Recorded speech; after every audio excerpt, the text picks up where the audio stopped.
왜 그 유튜버 분이 영국에서 우리나라로 왔는지.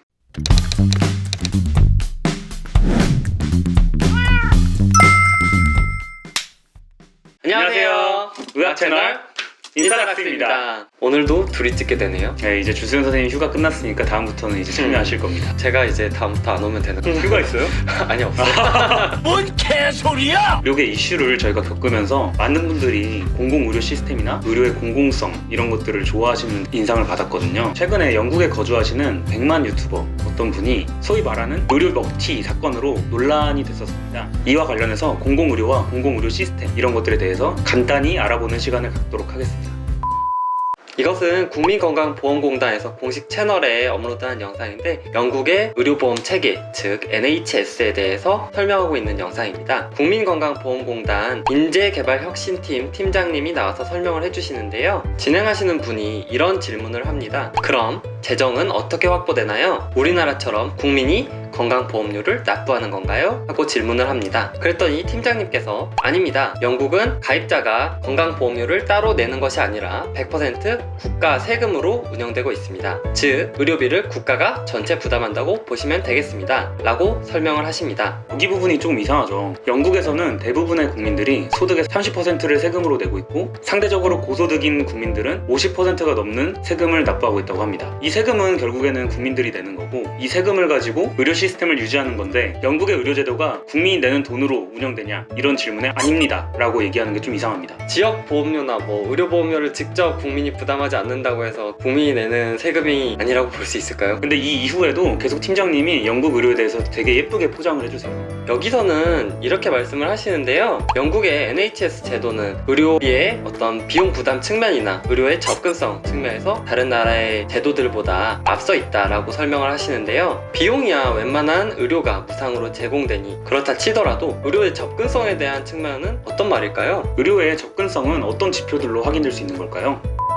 영국에서 시행하고 있는 인두제 등은 국가에서 전체 의료비를 계획하고 집행하는 데 있어서 굉장히 효율적인 방식이죠. 이러한 시스템에서는 의사가 진료 건수에 관계없이 정해진 봉급을 받기 때문에 불필요한 진료 행위가 일어나지 않는다는 장점도 있습니다. 그렇기 때문에 아무래도 건보공단의 팀장님께서는 이런 제도에 대해서 친화적인 태도를 보이실 수밖에 없는데요. 그래서 팀장님께서도 영국의 NHS 제도가 전 세계에서 가장 효율적인 제도 중에 하나라고 언급을 하시고 있습니다. 불필요한 의료비가 발생하지 않는다니 과잉 진료가 안 된다는 거잖아요. 그렇죠. 굉장히 좋아 보이는데 어떤 게 불필요한 진료비로 분류되는지 한번 알아보면 좋을 것 같아요. 우리나라에서 불필요한 진료로 분류되는 것 중에 예를 들면 MRI를 찍었는데 암이 나왔어요. 그러면 보험으로 되는데 암이 안 나왔어요. 암이 아니래요. 그러면은 그 MRI는 불필요한 진료가 된다고 분류가 이게 굉장히 말이 안 되잖아요. 검사를 하기 전에 이게 어떤 질환인지 알기 위해서 검사를 하는 건데 그게 검사 후에 뭐가 나올지 어떻게 맞춰서 그 검사를 처방을 넣을 수가 있겠어요. 그래서 암인지 아닌지 알아보기 위해서 검사를 했는데 암이 안 나왔어요. 그러면 나라에서 돈을 안 준대요. 이게 좀 이상하잖아요. 이게 불필요한 진료라는 거죠. 국가보험공단 측에서는.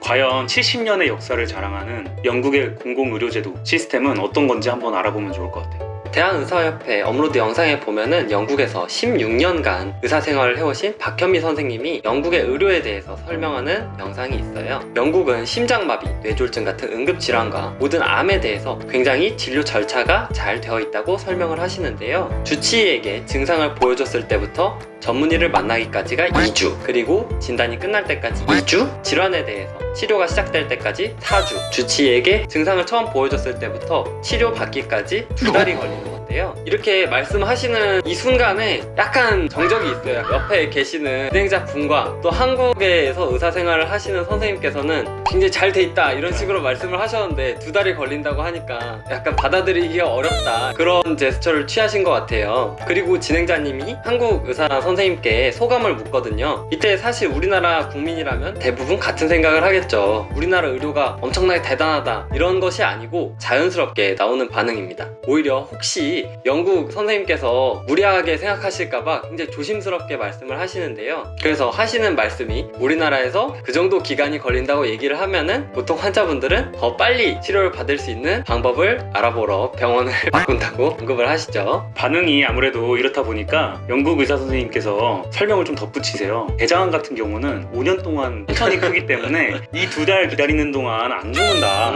안 죽어요, 막 이렇게 하시는데 우리나라에서 환자분들에게 이렇게 얘기를 하면은 그럼 바로 그냥 재미있게 포장을 하셨지만 그러면은 이제 급속도로 진행하는 예를 들면 췌장암 이런 암 같은 경우에는 어떻게 될지 궁금하기도 하거든요. 물론 이제 그 2달이라는 기간이 5년 동안 암이 자라왔기 때문에 그렇게 크리티컬하지 않다, 틀린 말은 아닐 수 있지만 그 2달이라는 시간 동안에 암이 더 진행을 해서 그 기간 때문에 이제 사망하시는 환자분도 분명히 있을 거거든요. 그리고 또 덧붙이시는 게 영국 환자분들은 암 진단을 받고 치료 받기까지 그 기간 동안에 만약에 크리스마스가 껴있고 이러면은 크리스마스를 보내고 오신다, 이런 약간 국민성의 차이가 있는 것 같다, 이렇게 설명을 해주시거든요. 아마 국민성이 다르다고 하니까 저희가 사실 이해하기는 좀 어려운 문화가 있을 수도 있다는 생각은 듭니다. 또 이어서 설명을 해주시는데 암 말고 탈장이나 담석증 이런 거에 대해서 설명을 하려고 하시니까 진행자분이 급한 질환들이요 막 이런 식으로 얘기를 하시거든요. 급한 질환이죠. 네. 분명히 아프고 그러니까. 네. 근데 반전으로 18주 오히려 더 길어졌어요. 4개월 동안 기다린다고 합니다. 심지어 증상부터 치료까지 4개월이 아니고 주치의를 만나기까지 4개월이라고 해요. 전문의를 만나는 데까지. 그렇게 시스템을 만든 이유가 탈장 혹은 담석 이런 걸로 사람이 직접적으로 사망하지 않기 때문이라고 말을 하시는데, 예를 들면 뭐 탈장 같은 경우도 장이 어디 배사돼서 복막염이 되거나 담석 때문에 담낭염으로 발전해가지고 수술이 필요한 경우, 그런 경우가 아니면 그것 때문에 바로 사망하거나 그러진 않거든요. 대신 좀 많이 아프겠죠. 그러니까 그냥 이런 분들은 케이크 혹은 밀키한 음식들을 먹지 않고 기다리다가 시간 되면 이제 치료를 받아라 라고 이제 말씀을 하시는데, 국가적인 측면에서는 이게 더 효율적일 수 있겠죠. 의료 자원도 아낄 수가 있고, 하지 않은 분들은 조금 이제 있어도 상관이 없으니까. 환자분들 입장에서는 자기가 지금 굉장히 아픈데 4개월을 기다리라고 하면은 솔직히 우리나라에서는 받아들이기 쉽지 않을 것 같아요. 탈장 같은 거를 알아보시거나 이제 주변에 환자를 접해봤던 분들은 아시겠지만 이게 괴사될 정도로 그렇게 심각하게 진행하지 않아도 증상이 되게 심할 수 있거든요. 그쵸. 이런 질환도 죽을 병이 아닌 상태이기 때문에 4개월 동안 대기해야 되는 겁니다. 빨리 이제 치료를 시작하면은 작은 수술로 할 수 있는 것을, 예를 들면 이제 탈장 같은 게 나중에 복막염으로 진행하게 되면은 탈장 수술은 굉장히 간단하고 어떤 절개 부위도 작지만 복막염으로 가면은 이제 배 전체를 열어야 될 수도 있잖아요. 어떻게 보면 좀 받아들이기 힘들 수도 있을 것 같아요. 그리고 사망에 이르는 상태까지가 될 수가 있죠. 그쵸. 통증만 좀 있는 상태라 복막염이 돼서 폐혈증 이런 단계로 진행을 해가지고 생체 활력 지운과 막 흔들리는 그런 상황이 되는 거랑 좀 아프기만 할 때 치료를 받는 거랑 느낌이 전혀 다를 수 있거든요. 이런 측면에서 보면은 어떤 의료 접근성이 뛰어나다? 이렇게 얘기할 수 있을까 하는 생각이 들긴 해요. 아까 말씀드렸던 접근성의 지표라는 걸 보면은 어떤 질환에 대해서 그 질환으로 치료받기까지 얼마나 대기하게 되느냐가 사실 접근성에서 굉장히 중요한 지표라고 생각이 되는데, 영국 같은 경우는 제가 예전에도 다른 영상에서 말씀드렸지만 관절 치환술 한번 받으려면 평균 117일을 기다려야 하거든요. 백내장 수술은 78일 대기해야 되죠.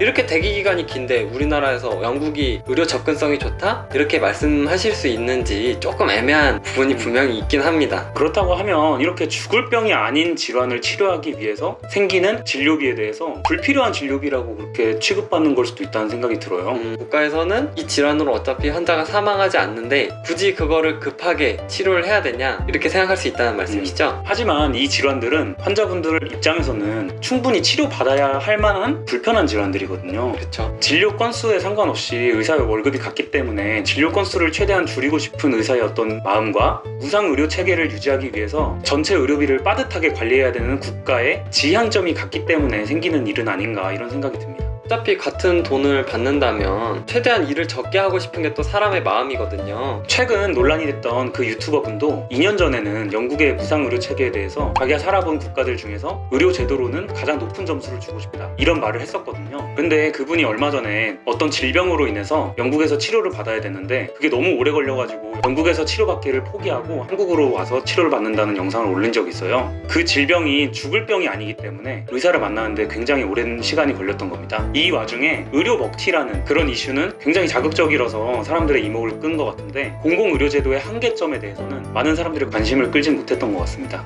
공공의료, 무상의료라는 시스템은 모든 사람이 평등하게 대우를 받을 수 있다는 점에서는 분명히 긍정적인 요소가 있습니다. 하지만 그 안에서도 분명히 환자들의 희생이 따르고 불편감이 따르는 것이 사실입니다. 그 이유에 대해서는 제가 다른 영상에서 한번 자세히 설명드렸던 부분이 있기 때문에 한번 참고해 주시면 감사하겠습니다. 우리나라의 경우는 어느 정도의 시장 경제 체제와 국가의 개입이 잘 섞여 있는 굉장히 효율적이고 훌륭한 의료 시스템을 이미 갖추고 있거든요. 병원과 의사, 개개인에 대한 노력의 보상이 합당하게 주어지고 있기 때문에 그 능력을 개발하기 위해서 노력하고 실제 좋은 의료 지표들로 그 성과를 충분히 증명하고 있습니다. 그러면서도 전체 국민이 의료보험에 의무적으로 가입하고 있기 때문에 공공성을 띠고 있다고 볼 수도 있고요. 이 이상의 공공의료 시스템은 괜한 부작용만 불러오는 것이 아닐까요? 더 이상의 공공성을 띠게 된다면은 당장 환자분들께서 나는 굉장히 통증이 심해, 병원에서 가서 치료를 받아야 될 것 같아. 근데 국가에서는 그거를 불필요한 치료라고 생각을 하게 된다는 거죠. 왜냐면 죽지 않으니까. 최근에 논란이 됐던 의료 먹튀 사건에 대해서 아직 마무리가 안 된 걸로 알고 있는데, 오늘은 왜 그 유튜버분이 영국에서 우리나라로 왔는지 이런 내용을 설명하는 데 있어 조금 가볍게 영상을 만들어 봤습니다. 내용이 유익하셨다면 구독과 좋아요 좀 부탁드릴게요. 지금까지 인싸닥터였습니다. 감사합니다.